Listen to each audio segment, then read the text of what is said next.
Hello student, कैसे हैं आप लोग। Welcome back my channel CTET with Sonika. मेरे चैनल को लाइक एंड सब्सक्राइब जरूर करें। तो अभी तक अपन ने सीटेट के काफ़ी टॉपिक पर चर्चाएं की है ना। तो आशा करती हूँ वो सब टॉपिक आपको क्लियर हुए होंगे। आज मैं एक नया टॉपिक लेकर आई हूँ लेब बायोगॉस्की जी के बारे में। तो मैं अब आपको ये बताऊंगी कि जो लेब बायोगॉस्की जी थे इन्होंने बच्चों पर क्या क्या सर्च किया था, है ना।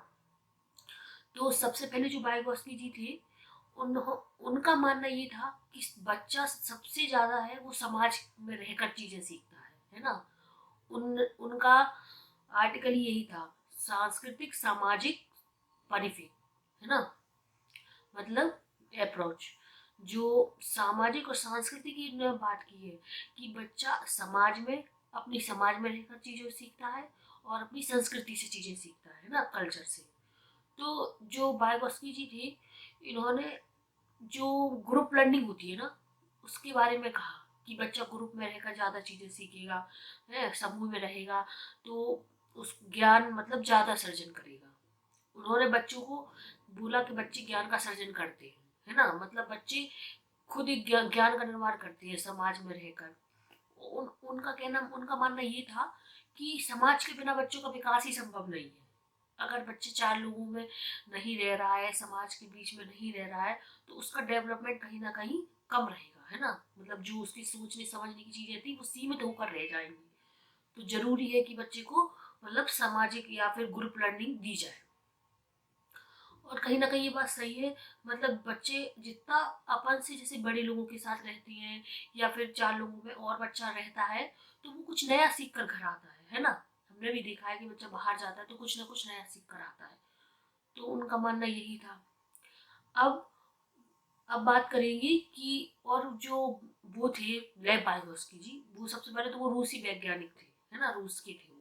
तो उनको रूसी वैज्ञानिक कहते हैं तथा उनको रचनावाद भी कहा जाता है कि वो रचनावाद के जनक थे, ठीक है। अब जो लेव बायोगॉस्की उन्होंने वही बच्चों को सामाजिक अंतःक्रिया के थ्रू ही सीखेंगे बच्चे, बस इतने ही उन्होंने बताया था कि सामाजिक अंतःक्रिया से सीखता है बच्चा और अपनी संस्कृति से सीखता है। तो ये तो हुई लेव बायोगॉस्की। सबसे जहाँ पर भी समाज की संस्कृति की बात की जाए तो आप आंख बंद करके लगा देना कि ये लेव बायोगॉस्की जी का कहना था। अब और ग्रुप लर्निंग की बात किसने की, लेव बायोगॉस्की जी ने की थी।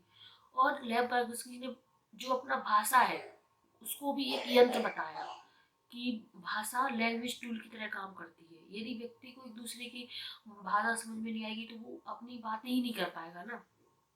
तो उन्होंने लैंग्वेज को टूल कहा है, एक यंत्र कहा है कि जितने लोगों के साथ रहेगा भाषा उस मतलब बातचीत करेगा अपने विचार रखेगा तो ऐसे भी सामाजिक अंतःक्रिया की जो चीजें सीखेगा। तो जो लेव बायोगॉस्की जी थी और पियाजे थे, इन लोगों का अलग अलग, दोनों वैज्ञानिकों का अलग अलग मानना था। जो लेव बायोगॉस्की जी उनका मानना ये था कि बच्चों में पहले भाषा आएगी तब उनके बाद में उनको विचार प्रकट होंगे, है ना। ये क्वेश्चन पेपर में बहुत कंफ्यूज करता है और पूछते भी है कि पहले भाषा आई और फिर विचार आया, ये किसका मानना था। तो आप याद रखना कि जो लेव बायोगॉस्की जी थी उनका कहना था कि बच्चों में पहले भाषा आती है तब विचार प्रकट होते हैं, ठीक है, तब वो अपने विचार रख पाता है। और वहीं पियाजे का कहना ये था कि बच्चों में पहले विचार पहले आते हैं, पहले बच्चे विचार कर लेगा कि क्या करना है क्या सोचना है, फिर वो अपने विचारों को भाषा के रूप में प्रकट करेगा। तो ये इन दोनों ने अपनी अपनी मतलब जब बोले बायोगॉस्की जी ने ये बोला तो फिर कोई ना कोई तो उनकी बात काटने आएगा। तो फिर पियाजे अपनी बात लेकर आए कि नहीं, पहले विचार आएगा फिर भाषा आएगी। तो ये दोनों बहुत कंफ्यूज करते हैं पेपर में, तो ये दोनों चीजें याद रखना। तो जो लेव बायोगॉस्की था आपको समझ में आ गया होगा कि सामाजिक सांस्कृतिक परिप्रेक्ष्य थे इनके ना, अप्रोक्स बताई थी इन्होंने। अब इनका वही शॉर्ट ट्रिक था, SCL, सोशल कल्चरल और लैंग्वेज, मतलब वही मैंने आपको बताया ना भाषा। तो ये इनका तीनों की चीजों में पूछ लेंगे। अब आज के टॉपिक में तो अपन इतना ही करेंगे। इसके बाद इन्हीं इन्हीं की जो चीजें थी जैसे ZPD क्या होता है ना, स्कैफोल्डिंग क्या होती है, MKO क्या होता है, तो ये अपन अगले टॉपिक में कवर करेंगे, ठीक है। अब आप लेव बायोगॉस्की जी का इतना तो पढ़ के ही जाना, ये पेपर में इससे कई क्वेश्चन बन जाते हैं। लेव बायोगॉस्की से हर साल पूछता है जीटेट, है ना। तो thank you for watching my channel. मेरे चैनल को लाइक एंड सब्सक्राइब जरूर करें। Thank you.